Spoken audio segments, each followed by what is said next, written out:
E aí, pessoal? Mais uma vez aqui um novo encontro no nosso canal. Eu sou o professor Alberto Gomes, professor de Química, e este canal tem como objetivo facilitar e descomplicar o ensino da Química.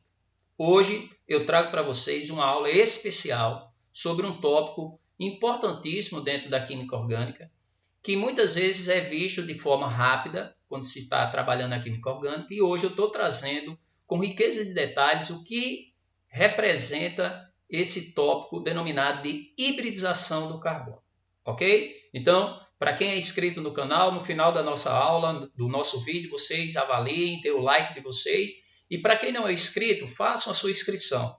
Isso é importantíssimo para divulgar, né, o nosso trabalho. E quem já é inscrito, né, chama um colega, um amigo, né, e faz a propaganda aí do canal para que a gente possa atingir mais pessoas. Ok, pessoal? Então, vamos aí para a nossa aula.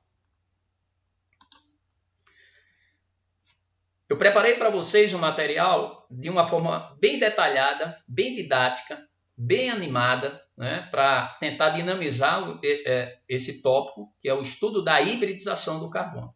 Então, nessa aula nós vamos sair aqui com conceitos concretos, né, concretizados sobre o estudo e aí sim o entendimento dos tipos de hibridização do carbono, ok? Basicamente, o que se fala sobre hibridização do carbono é que o carbono ele pode ter três tipos de hibridização: sp3, sp2 e sp.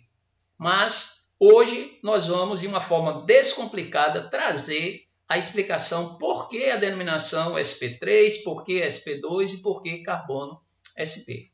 Então vamos lá.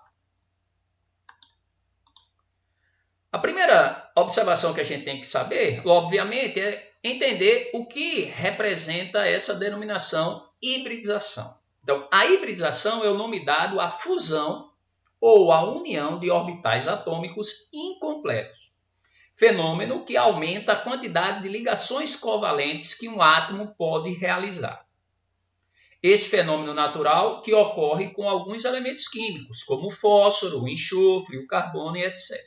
Então, a hibridização é uma junção. Um híbrido é duas estruturas que são diferentes, que se unem dando uma nova estrutura, que essa nova estrutura é denominada de híbrido. Então, a hibridização vai estudar dentro da química o que é a junção ou a fusão de orbitais atômicos incompletos, dando a origem a uma nova estrutura, que seria um novo híbrido. E para que isso ocorre? Como é o porquê disso acontecer na natureza? Para ampliar as possibilidades de ligações que um certo átomo pode fazer com outros átomos, dando origem a diferentes compostos químicos. E isso é muito comum na química orgânica. Por isso que existe o estudo da hibridização do átomo de carbono, que é o foco da nossa aula de hoje, ok?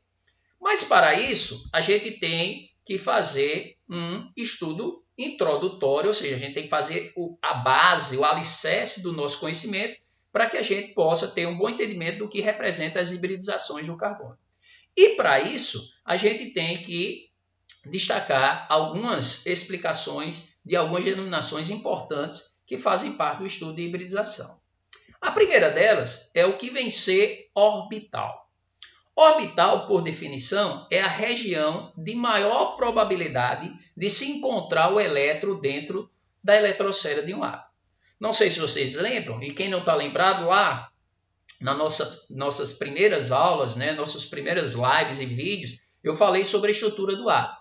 E o átomo é constituído de duas regiões básicas, núcleo e eletrosfera.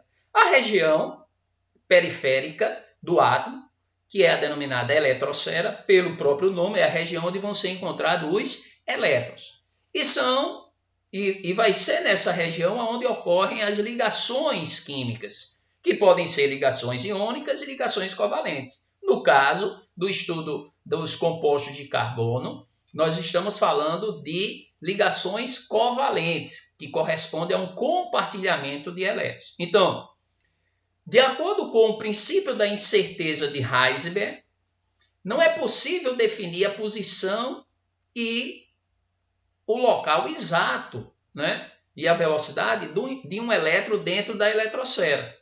Então, por isso, surge a definição de orbital, que seria uma região dentro da eletrosfera onde existe uma maior probabilidade de se encontrar o elétron dentro dessa eletrosfera.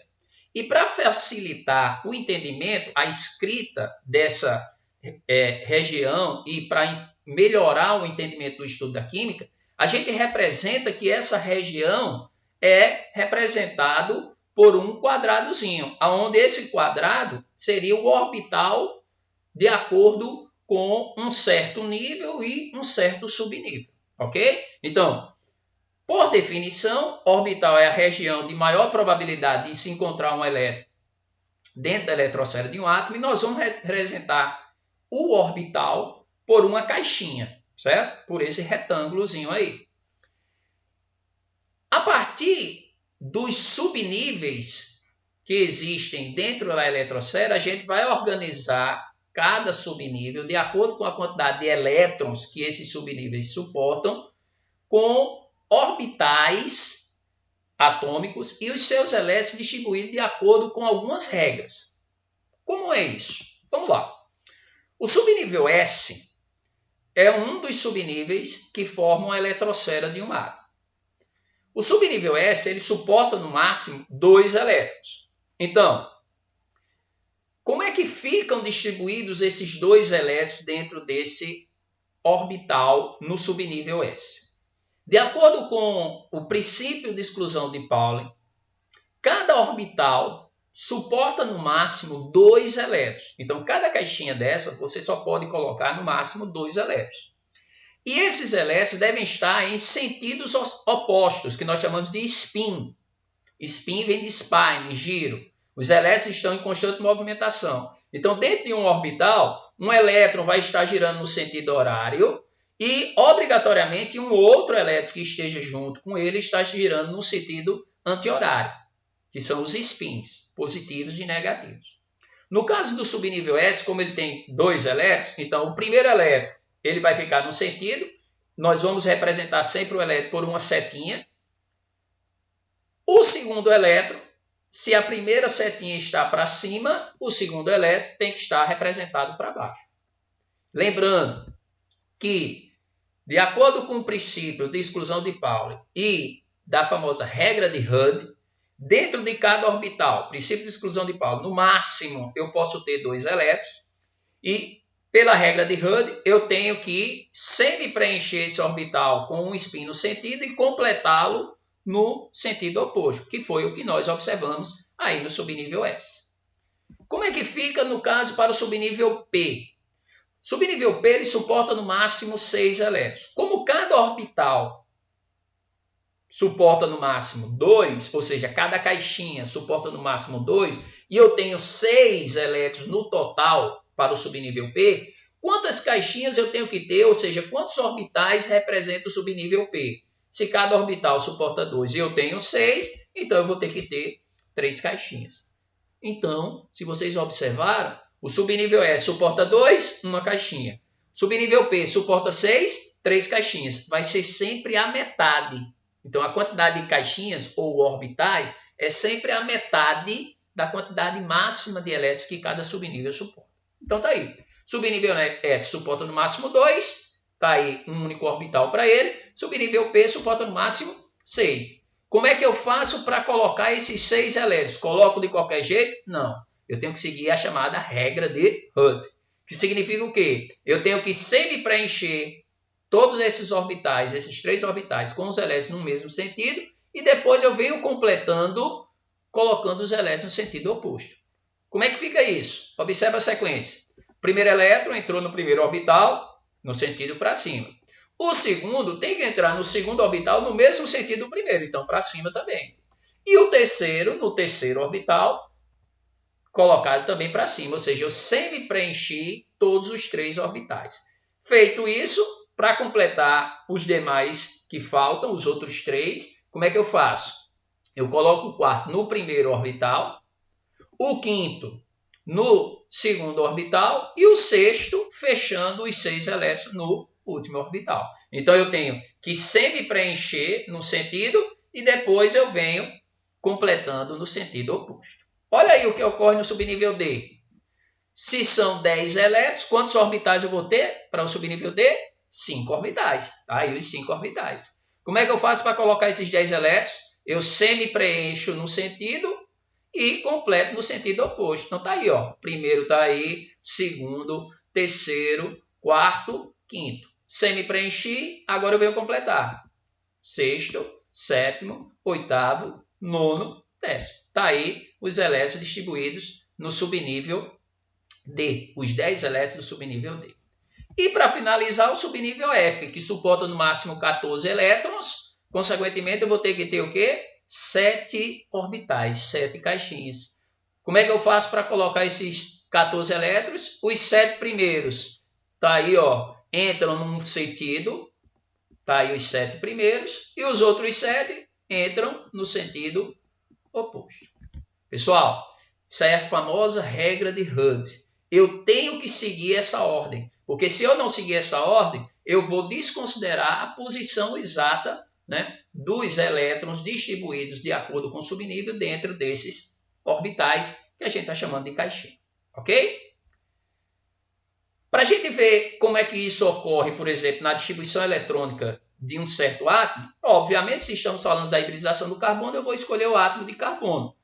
Vamos fazer a distribuição desses elétrons de acordo com o diagrama das diagonais, obviamente, a gente tem que seguir a ordem crescente de energia, e vamos observar como é que esses elétrons são distribuídos dentro desses orbitais para o átomo de carbono. Só assim a gente vai poder entender como é que justifica os 3 tipos de hibridização que o carbono possui, sp3, sp2 e sp. Então vamos lá. Essa é a distribuição eletrônica do átomo de carbono. Número atômico do carbono está aqui, ó, número atômico 6. Então, ele tem 6 prótons no seu núcleo. Consequentemente, na sua eletrosfera, ele tem que ter o quê? 6 elétrons. É um átomo neutro. A quantidade de prótons tem que ser igual à quantidade de elétrons. Como é que fica a distribuição desses 6 elétrons? 1s2, 2s2, 2p2. Professor, como é que eu faço para conhecer essa distribuição? Primeiro, eu tenho que montar o diagrama e seguir essas setinhas, ó.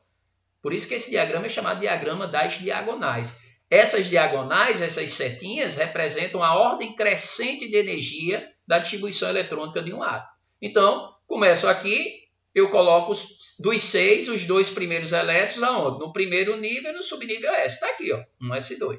Aí depois volta para cá, ó, 2s2. Coloquei mais 2 elétrons, completando 4. E finalizo, faltam só mais 2, 2p2. Está aqui. Então a distribuição ficou 1s2, 2s2, 2p2. Fiz a distribuição dos 6 elétrons do átomo de carbono. Mas como é que fica isso em relação aos orbitais? Então vamos lá. 1s2, se é subnível S, eu só tenho uma única caixinha. São 2 elétrons que existem lá. Então tá aí, ó, o primeiro e o segundo. Show de bola. Coloquei os 2 elétrons do 1s2. Vou agora para o 2s2. Se é subnível S, eu vou ter uma caixinha, ou seja, um único orbital. Também com 2 elétrons. Então, do mesmo jeito do anterior. 1s2, 2s2. E, por fim, subnível P. O subnível P suporta no máximo quantos elétrons? 6. Então, eu vou ter que ter quantas caixinhas? 6. Mas, professor, ele só tem 2. Não interessa. Você coloca a quantidade de orbitais referente ao subnível P. O subnível P suporta no máximo 6, então são 3 orbitais, 3 caixinhas. Tenho apenas 2 elétrons lá. Show de bola. Está aqui o primeiro. Onde é que entra o segundo? No segundo orbital, no mesmo sentido do primeiro. Então, a distribuição eletrônica em relação aos subníveis e orbitais está feita. O que a gente observa? Eu destaquei aí, ó. A camada de valência é sempre o último nível. Quem é o último nível aí? Está destacado em vermelho. 2s2, 2p2. Quantos elétrons existem? 4 elétrons. Por isso que o átomo de carbono é um átomo pertencente à família 4A, grupo 14, que recebe o nome família do carbono, porque ele é o primeiro elemento lá na tabela periódica. Todos os elementos que fazem parte dessa família, os seus átomos possuem na sua última camada 4 elétrons, que é a chamada camada de valência ou nível de valência. Aí o que a gente precisa lembrar? se um átomo possui 4 elétrons na camada de valência, para se estabilizar obedecendo da regra do octeto, formando ligações com outro ou outros átomos, ele precisa ganhar mais 4. E aí fica com 8. E isso é o detalhe que faz com que o carbono tenha a necessidade de formar híbridos. E é isso que a gente vai ver na sequência. A gente deve estar cansado já de ouvir, né, vocês, principalmente nessas últimas aulas, que o átomo de carbono é um elemento tetravalente. Aí no canal tem uma aula falando do histórico da química orgânica e lá faz referência a um grande estudioso chamado Kekulé, que em 1858 reconhece que o átomo de carbono é um elemento tetravalente. Tetra vem de quê, pessoal? De 4. Significa que o átomo de carbono ele faz 4 ligações covalentes. É por isso que o átomo de carbono é representado como um elemento tetravalente.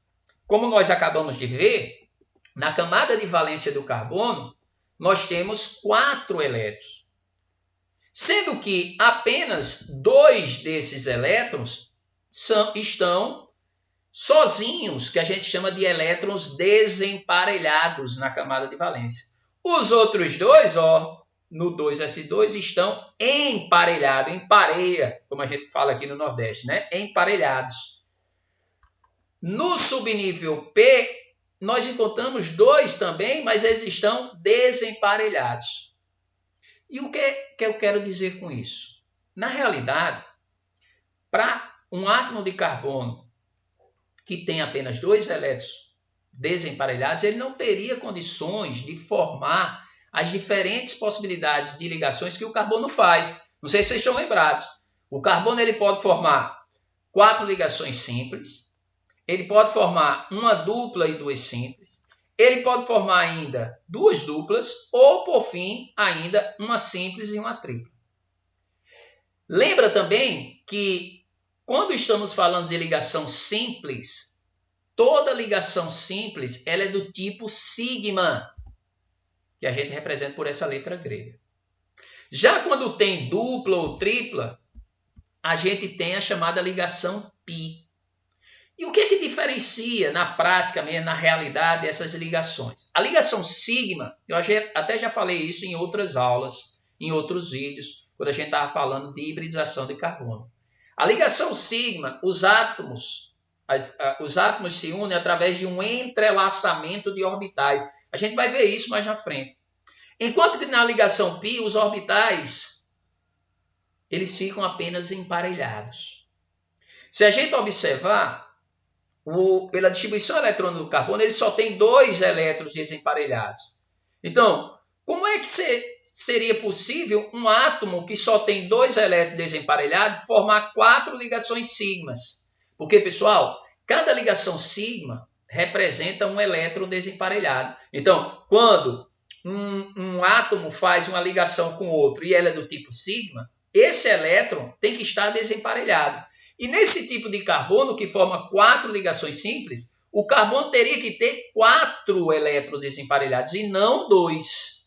E como é que isso vai ser resolvido? A partir do fenômeno de hibridização. Então, a natureza encontra uma maneira de que alguns átomos possam ampliar as possibilidades de formar ligações com outros átomos. E esse fenômeno que a natureza desenvolveu é a chamada hibridização. Então, o carbono, da forma que ele está, sem a formação dos híbridos, ele não teria, por exemplo, como formar essas 4 ligações simples, porque ele só tem 2 elétrons desemparelhados. Aí é onde entra todo o fenômeno de hibridização. Então, o que é que a gente precisa saber? Que de acordo com a configuração eletrônica do carbono, ele só teria no máximo condições de formar 2 sigmas. Mas na natureza foram encontrados átomos formando 4 ligações simples, ou seja, 4 sigmas. Átomos de carbono formando 3 ligações sigmas e uma π, que é o carbono que forma uma dupla e 2 simples. Átomos de carbono formando 2 duplas, que representam 2 sigmas e 2 πs. E átomos ainda formando uma tripla e uma simples, que também corresponde a 2 sigmas e 2 pis. Então, na natureza foram encontrados compostos onde o carbono, além de formar ligações simples, 4 sigmas, ele pode também formar o quê? 3 sigmas e 1 pi, podendo ainda formar 2 sigmas e 2 pis, que são os casos dos carbonos que formam 2 duplas e uma tripla e uma simples. Então, é a partir dessas diferenciações que existem os tipos de hibridização do carbono. Se vocês observarem, existe um carbono que forma 4 sigmas, então ele vai ter um tipo de hibridização. Vai ter um outro carbono que forma 3 sigmas e 1 pi, é um segundo tipo de hibridização. E, por fim, os carbonos que formam 2 sigmas e 2 pis, que é o terceiro tipo de hibridização. Então, observe que os 3 tipos de hibridização que o carbono possui, que nós vamos falar mais na frente, mas só relembrando, já falamos isso em outras aulas, sp3, sp2 e sp, está intimamente ligado com essas quantidades de ligações sigmas e pi. Beleza? Então, é isso que a gente precisa inicialmente ter noção para podermos dar sequência às características dessas hibridizações.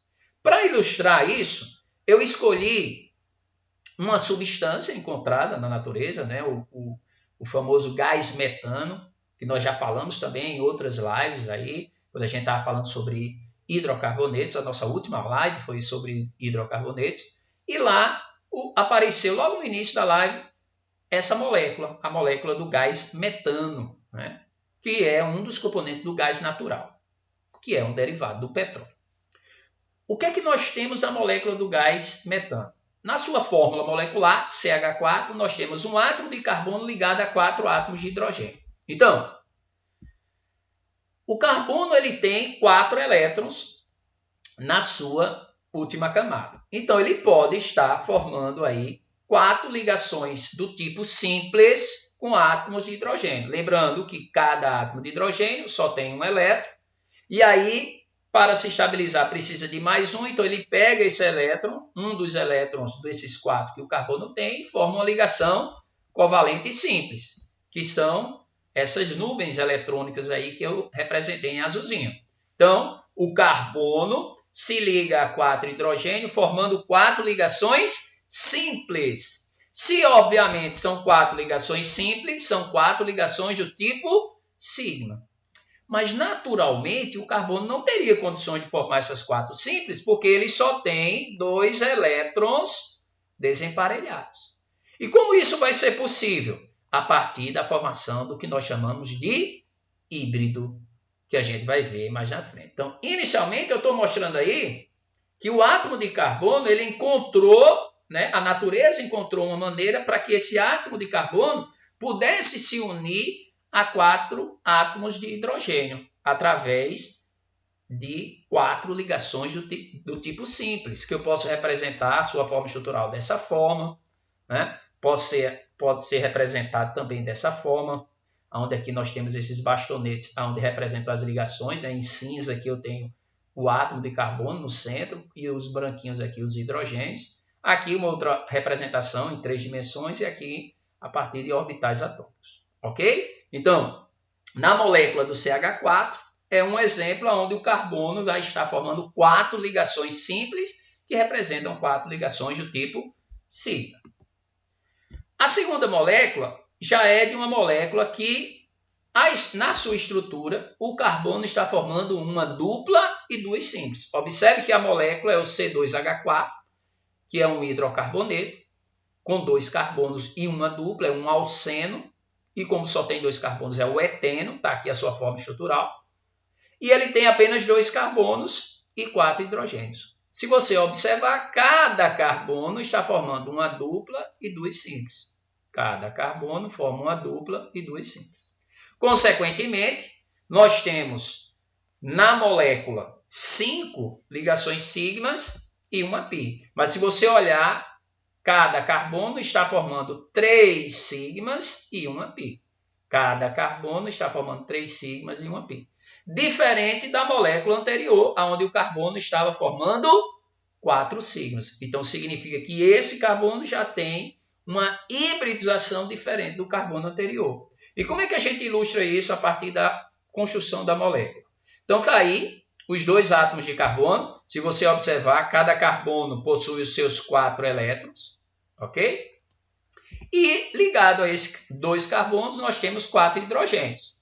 Observe que as ligações de compartilhamento de um par de elétrons está sendo representado por essas nuvenzinhas azuis, que representam as ligações, sigmas, que são as ligações simples, e existe um emparelhamento desses 2 orbitais aqui, ó.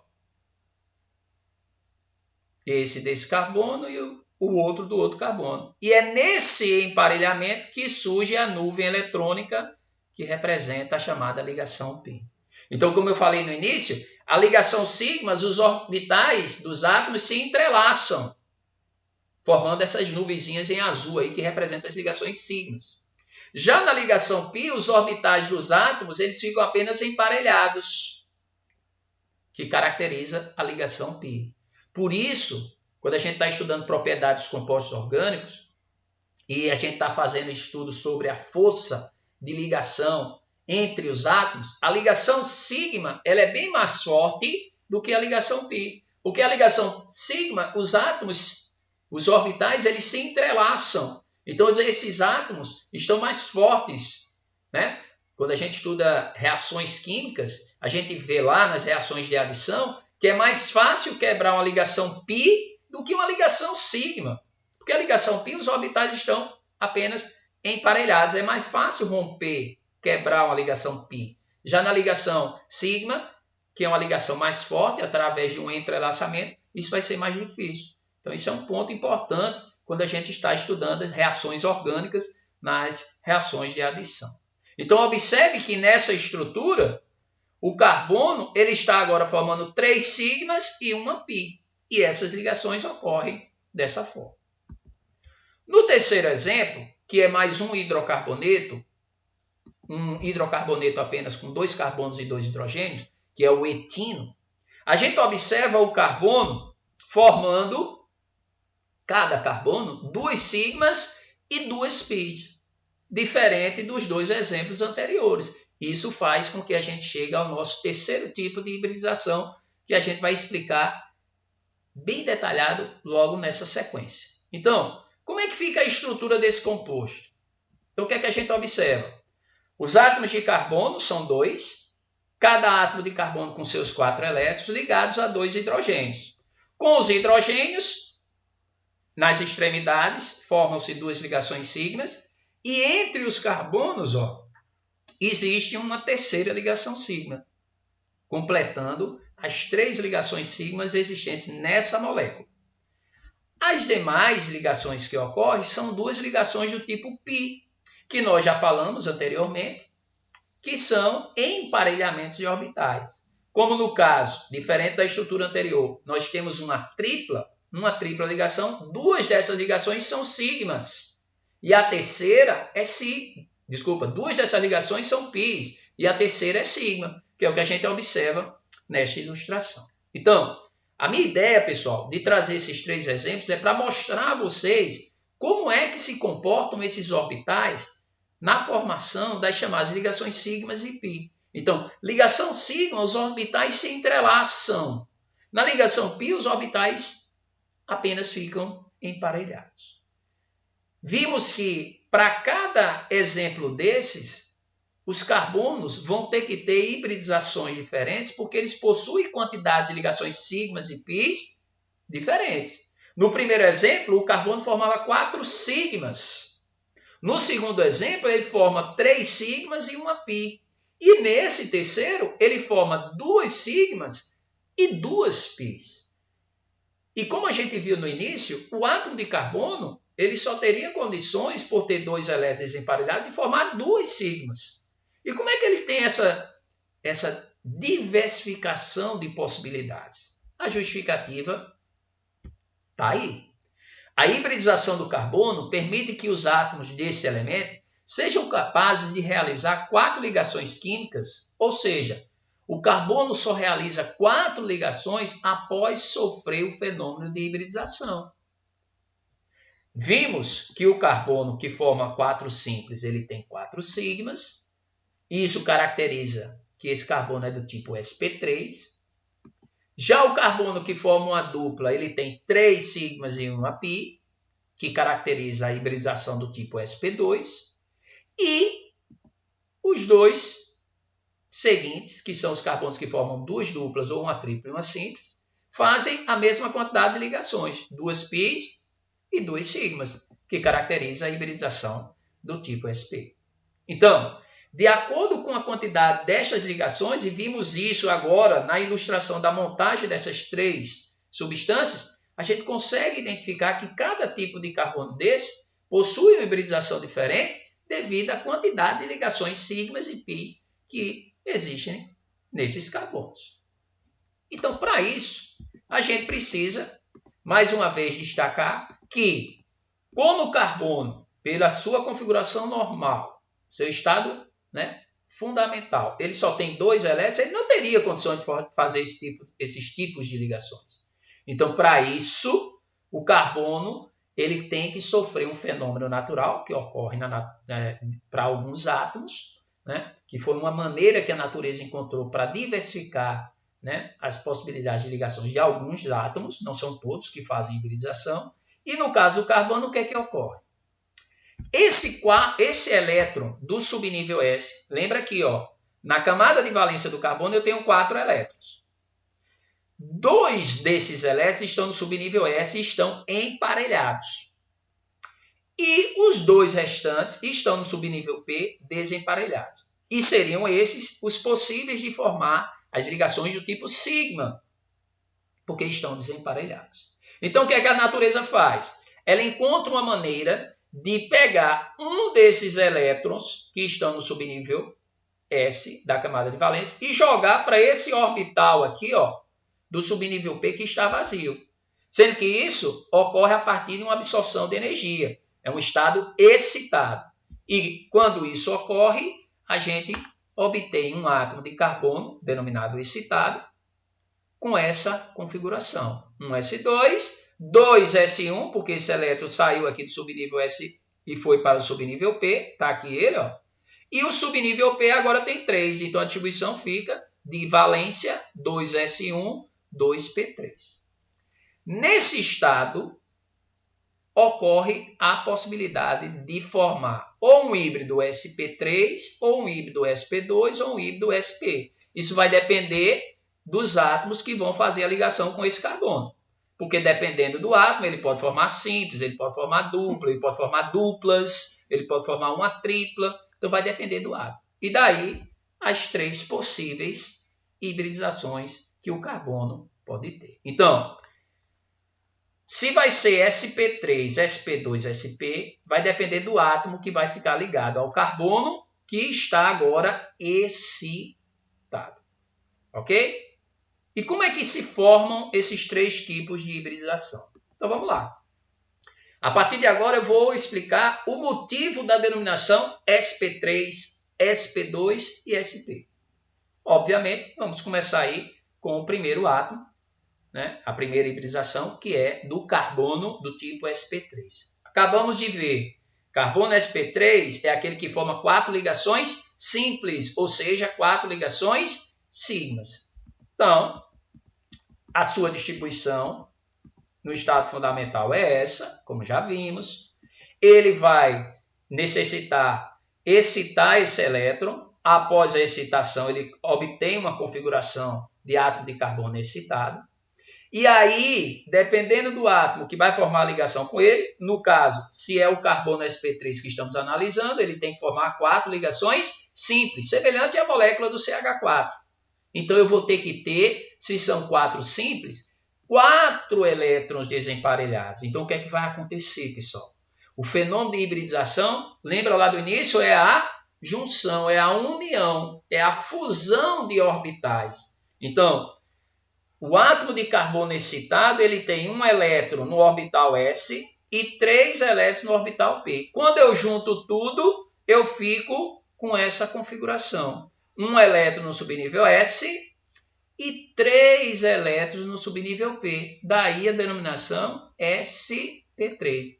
Alguns autores até colocam S1P3 para fazer referência a esse elétron aqui, ó. Mas não necessita. Não necessita. A distribuição, a denominação sp3 representa que no subnível S tem esse elétron e no subnível P 3 elétrons. E assim eu fico com 4 elétrons desemparelhados, podendo fazer as 4 ligações sigmas. É o exemplo que a gente viu da molécula do metano.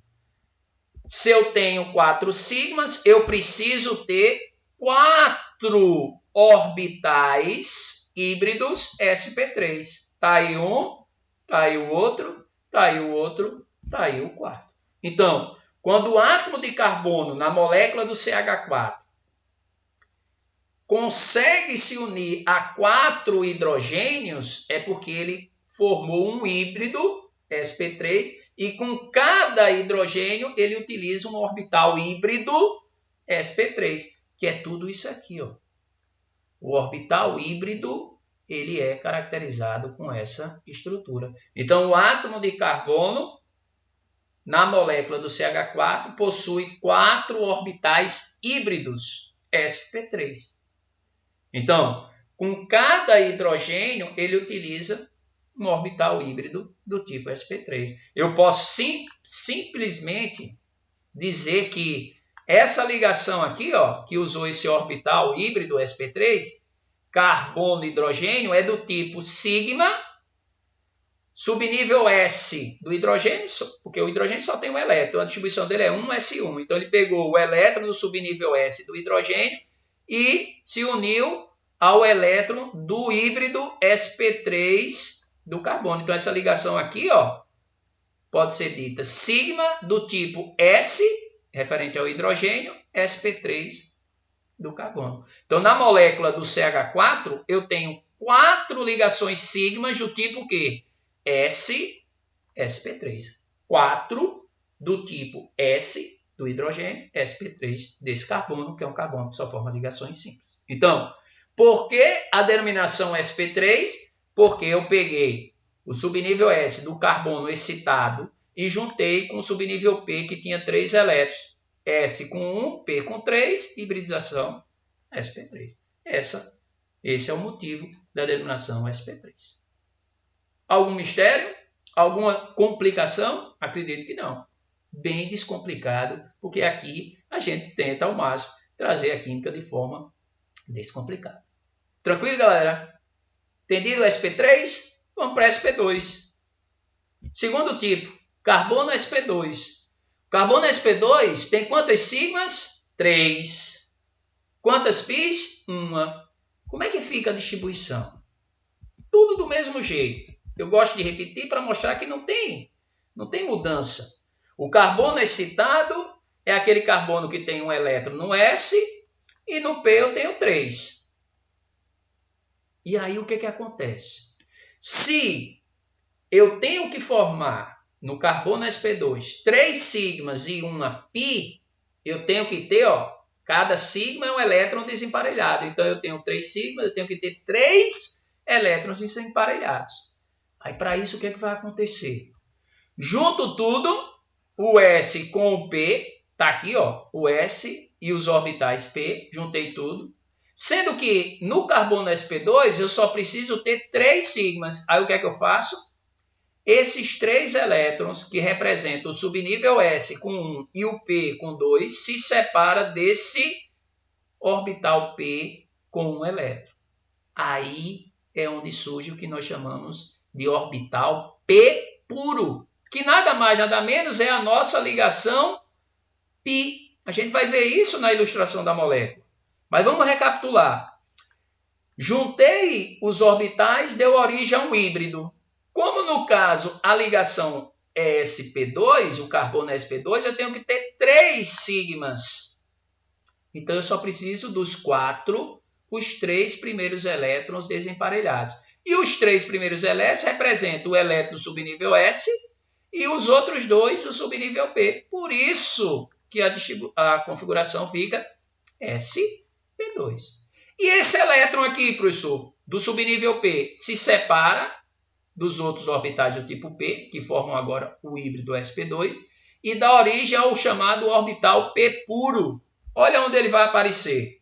Vamos voltar lá àquele segundo exemplo da molécula do eteno, que tem 2 carbonos e os carbonos formam uma dupla e 2 simples. Ou seja, cada carbono forma 3 sigmas e uma pi, que é o que caracteriza o híbrido sp2.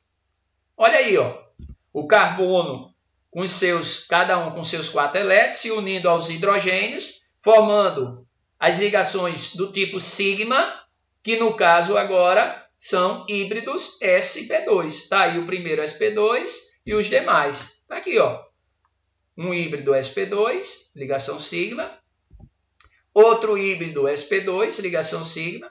E outro híbrido sp2. A terceira ligação sigma, referente a esse carbono. O outro carbono do mesmo jeito. Sigma, sp2, sigma, sp2, sigma, sp2, unindo-se aos hidrogênios. E aquele orbital P puro, ó, formou o quê? A ligação P. Lembra que o carbono sp2 tem um orbital P puro, que se emparelha com outro orbital P puro na molécula do eteno, formando a ligação Pi, que está aqui representado por essa nuvenzinha eletrônica. Então, pessoal, na hibridização sp2, que é quando tem dupla ligação, tem a ligação π. E de onde vem essa ligação π? Vem do emparelhamento dos orbitais P puros. Quem são esses orbitais P puros? Está aqui, ó. É aquele orbital que se separou dos outros 2, do subnível P, e ficou isolado. Mas por que ele ficou isolado só um, professor? Porque os outros 3, como eu tenho que fazer 3 sigmas, ficam desemparelhados, formando o híbrido sp2. Então, esse carbono aqui, ó, eu tenho 2. Esse carbono aqui, eles têm 3 híbridos sp2, porque são as 3 sigmas, e uma ligação π. Então, eu posso dizer que esse carbono, com cada hidrogênio desse, e com esse carbono aqui, ó, está formando ligação sigma, do tipo que esse carbono com os hidrogênios sp2, e os carbonos, ó, é sigma, sp2, sp2. É o tipo de ligação sigma que existe entre esses 2 carbonos, porque tanto esse carbono como esse carbono é um híbrido sp2. Então, são para cada carbono 3 hibridizações sp2 e a ligação π, nada mais, nada menos, é o emparelhamento dos orbitais P puros que foram formados nesse tipo de hibridização. Tranquilo? Então, resumindo, carbono sp2 é aquele que forma 3 sigmas e uma π. Se são 3 sigmas, tem que ter 3 elétrons desemparelhados. Então, quando eu faço o híbrido, eu fico com 4 elétrons, os 3 primeiros têm que ficar desemparelhados, e aí surge o híbrido sp2. O quarto se separa dos outros e forma o chamado orbital P puro. Se formou orbital P puro, é porque tem ligação π. Para cada orbital P puro, eu vou ter uma ligação π. No caso aí, sp2 só tem uma π, então eu só preciso ter um orbital P puro. Tranquilo, pessoal? Show de bola? Vamos fechar com o terceiro tipo de hibridização, que é o carbono sp, que agora tem 2 sigmas e 2 πs. Se tem 2 sigmas, eu tenho que ter quantos elétrons desemparelhados quando formar o híbrido? 2. Se tem 2 πs, eu tenho que ter quantos elétrons P puros, isolados, separados? 2. Então, vamos lá. Feita a distribuição, a gente vê isso. Ó.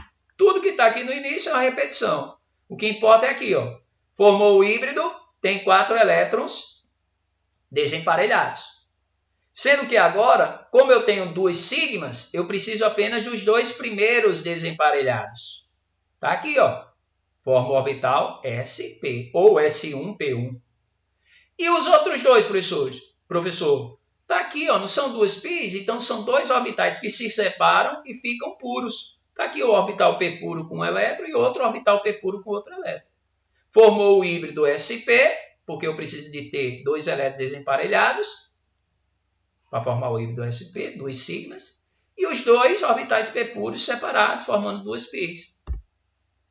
Vamos voltar lá no nosso terceiro exemplo para ilustrar bem isso aí. Ó. Está aí o carbono formando as ligações com os hidrogênios. Está aí as ligações sigmas que eles fazem. Se são sigmas, observe que aqui aparecem 3 sigmas porque nós temos 2 carbonos. Mas cada carbono está formando 2 sigmas e vão formar 2 pis. Então aqui, essa sigma e essa sigma é referente a esse carbono.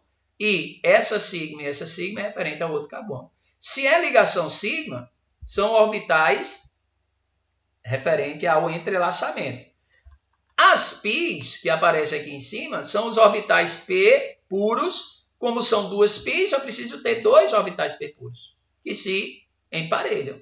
Então aqui eu tenho os orbitais p puros que se emparelham e tenho os orbitais sp que se entrelaçam.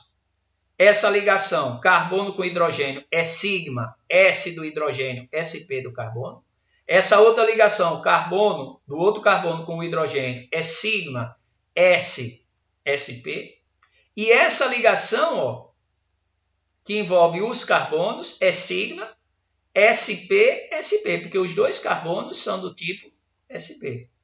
E as ligações πs envolvem os orbitais p puros que ficam emparelhados. Ok, pessoal? Então, isso é o que justifica as denominações sp3, sp2 e sp. Beleza, pessoal? Acredito que nessa aula especial sobre hibridização vocês tenham, de alguma forma, entendido o que representa essas denominações sp, sp3 e sp2. Que muitas vezes a gente apenas decora. Carbono que só forma ligações simples, sp3. Carbono que forma uma dupla e 2 simples, sp2. Carbono que forma 2 duplas ou uma tripla e uma simples, sp. Mas é importante ter isso memorizado, que normalmente é o que é cobrado em provas, principalmente no Enem. Mas é interessante, caso venha a ilustração, essa montagem da estrutura, que já caiu em algumas provas, a ilustração, a imagem desses orbitais se entrelaçando, se emparelhando, vocês têm agora a condição de diferenciar. Os orbitais que se entrelaçam é sigma e os orbitais que se emparelham é π. Dependendo do carbono e da ligação sigma em que os orbitais se entrelaçam, eles podem ser sp3, sp2, sp. E quando há um emparelhamento, é sempre referente à ligação do tipo π, que são os orbitais p puros, de acordo com tudo que a gente viu nas ilustrações e na dinâmica da nossa aula. Ok, pessoal? Então, por hoje a gente fica aqui. Agradeço demais. Então, até a próxima, porque aqui a química é descomplicada. Valeu!